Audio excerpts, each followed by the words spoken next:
Hello my crafty friends, welcome back to my video. তো সবাই কেমন আছো? গতকাল রাত থেকে যা বৃষ্টি শুরু হয়েছে তা তো বলে বোঝানোই যাবে না। আর আজ সারা দিনও বৃষ্টি, তো রেনি ডে বললে মন্দ হয় না। তো সেই জন্য ছেলের স্কুল তো যাওয়া আজকে পসিবল হলোই না। তো বাড়িতে বসে আজকে ছেলে খুব বায়না করছিল যে মা একটা নতুন পেন্সিল বক্স কিনে দাও না, আমার পেন্সিল বক্সটা না অনেক পুরানো হয়ে গেছে।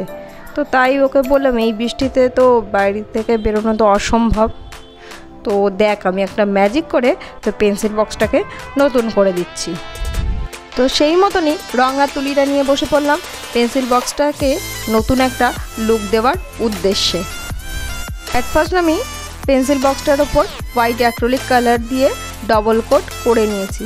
তো ভাবলাম ছোটো বাচ্চার পেন্সিল বক্সে তো একটা টম অ্যান্ড জেরি এঁকে দিই। তো সেই মতন একটা টমের ফেসও এঁকেছিলাম, ভিডিওতে তোমরা শুরুতে দেখতেও পেয়েছো। তো পেজটা এতটাই ছোট হয়েছে কারণ জায়গা পেন্সিল বক্সটা বড্ড ছোট, ওইটুকুনি জায়গার মধ্যে একটা ফেসের স্কাল্পচার ডিজাইন করাটা আমার একটু ডিফিকাল্ট বলে মনে হলো। তোকে বললাম তোকে অন্য কিছুতে টম অ্যান্ড জেরি এঁকে দেবো।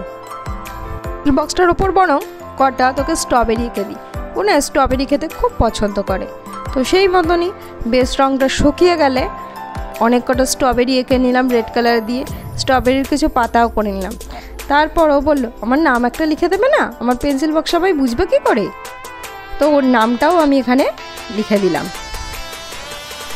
সমস্ত রঙগুলো শুকানোর জন্য 2-3 ঘন্টা আমি অপেক্ষা করেছি। 2-3 ঘন্টা পরে ভালো করে শুকিয়ে গেছে। তারপর এটার ওপর ভার্নিশ অ্যাপ্লাই করেছি, ভার্নিশটাকেও ভালো করে শুকিয়ে নিয়েছি 1-2 ঘন্টা। যেহেতু বর্ষাকাল তো ভার্নিশ শুকাতেও বেশ অনেকটা টাইম নিচ্ছে। তো দেখো এটা এর ফাইনাল লুক কেমন হয়েছে আমাকে জানিও। ভালো লাগলে লাইক, সাবস্ক্রাইব অ্যান্ড ফলো। দেখা হবে নেক্সট ভিডিও। টাটা।